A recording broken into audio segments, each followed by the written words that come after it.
Hello, everyone. Welcome to another episode at You Reinvent. And today I want to talk about something very interesting when it comes to little kids and maybe, for older kids too. Now, what happens is, as parents, I think we constantly struggle to get things done by our kids. It could be cleaning up the bed, taking a shower, going to study, and, finishing up your assignments and whatever. And more often than not, what happens is we get into this um, you know uh, some sort of how do I call it, uh, a tussle, a conversation, or in fact an argument, wherein we are trying to teach the child that it's important that you do this, and the child is like, what, I don't see the importance. And then you kind of talk a little bit more, and then very soon it gets converted into a heated argument where you're losing your cool, and the child kind of doesn't have any idea what's happening, because how does it matter if I clean up the bed today or tomorrow? It's going to be dirty anyways 2 hours later, so what's the rush? Anyhow, the way I understand, and I may be wrong, but I have a very strong logic to recommending this method, and that is that you don't get into this argument.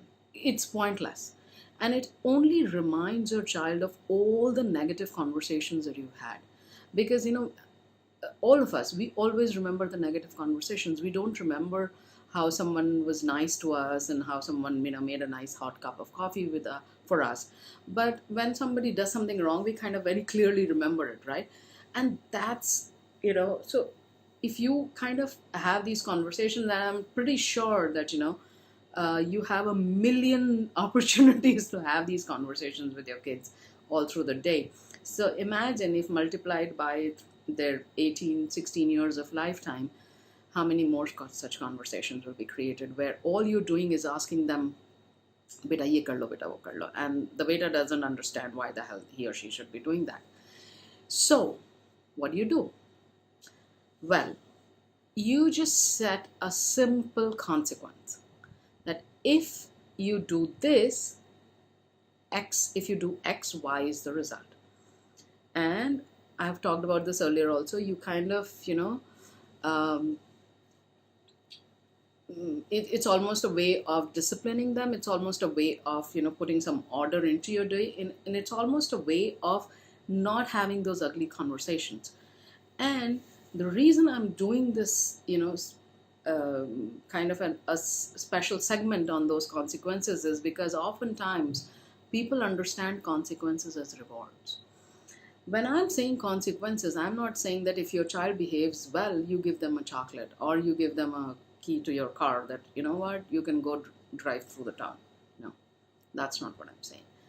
Consequences mean that if, he or she misbehaves, or if he or she does not do something at a stipulated time or whatever, order you guys have talked about, then some privileges get taken away, and that privilege could be as simple as no more screen time, no TV time, no more painting class today, or whatever, and it has to be related. If the child has not eaten, for example, healthy, and you say that, okay, you know what, tomorrow we will not go for a picnic, it doesn't relate. So it doesn't make sense. I mean, वो कल की बात है यार, कल देखेंगे. आज, so you are setting the precedent that अगर आज कुछ नहीं खाया या आज कुछ नहीं किया, तो फिर उसका जो रिजल्ट है वो कल मिलने वाला.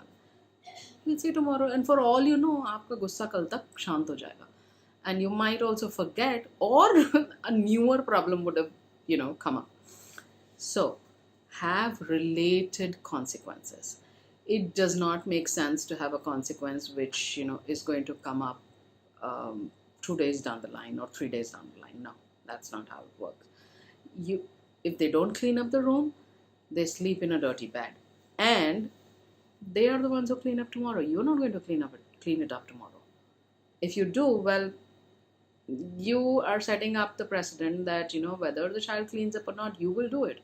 So ठीक है ना, मम्मा तो कल कर ही देंगे, why should I do it? right? So you have to be patient. You have to stick to the rules that you have made yourself. Well, the child will learn to stick to them, but you have to stick to them first. The third and the most important piece of all this is that, it does not mean that your love for them stops. Continue showing that unconditional love. Continue showing that you care for them. This conversation of the fact that they didn't eat healthy or they didn't make up their bed should not seep into other conversations. All other conversations should go as normally, as peacefully as possible. But when it comes to this conversation, stick to the rule. So let's take an example. Now, I remember a couple of days back, my kid, we had an arrangement that she was supposed to do an X thing, and she didn't do it. So I said, you know what? Okay. And she wanted to watch the mobile. I was like, you know what? No, today you will not get it because you misbehaved. You didn't kind of, um, you know, you had something to do and you didn't do it. So you won't get the mobile today. So she probably understood that this was something big enough for me that I have taken away that privilege from her. Okay. But so each time she would want the mobile, I would remind her that, you know what, you didn't do that X thing, so you're not getting it today. You can take it tomorrow after completing what we had decided to do. Okay. So she, a couple of hours later, she decided to finish whatever, it was a homework assignment that she wanted to finish. So she brought the copy and she did it and whatever, and we finished the assignment. And once the assignment was over, then she could have gone back to watching what she wanted to watch. But what is critical here is that while this tussle was going on, I was not angry. I'm not trying to tell her that I'm upset with you, or I'm not trying to tell her that mama is you misbehaved or you're not a good child. Nothing of all that. In all the other conversations, if she's asking for, mama, can I have this, can I have that, yes, you be normal, accept that. Because why that piece, this piece that I'm talking about, why is this important? It's important because you cannot let your child understand that if I don't do X, my mom doesn't love me or my dad doesn't love me. That is not the message that should go. The message that needs to go is that if I don't do this, I don't get that. That's the piece. And it's not rewards, it's direct consequences to what they are trying to do. So I hope this helps. If you have any confusion or if you have trouble setting up some consequences with your children, please feel free to reach out to me. And if you like something, please share it with your friends and family. And until next time, take care and have fun. Bye bye.